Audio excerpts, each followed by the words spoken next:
طلاب الغاليين اخواتي الحلوين، طلاب ثالثه ثانوي 26. زمن الجمله ايه ومشي الممنوعات يا صاحبي. 2 هل هي معلوم ولا مجهول؟ 3 هل هو الفعل مفرد ولا جمع؟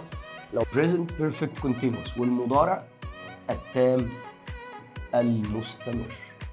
امتى اخد بقى present perfect مضارع تام، وامتى اخد past simple الماضي البسيط؟ فمن فضلك ركز في كل الجمل اللي اقولها لك بالعربي واقول لك احفظها. مش هتلاقيها في كتب او موجوده بس بصيغه الكتب بقى اللي هي ما تتفهمش اصلا. من فضلك المضارع التام العادي اللي هو البسيط اللي هو هاف تصريف ثالث يهتم بنتيجه الحدث.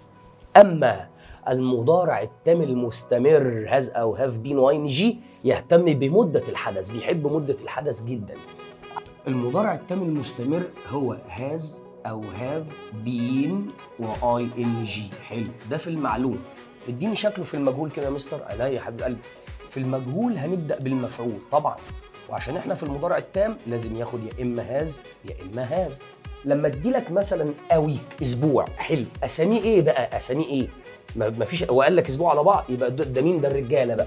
يبقى فور دول الرجاله هتلاقيه يقول لك اويك مثلا.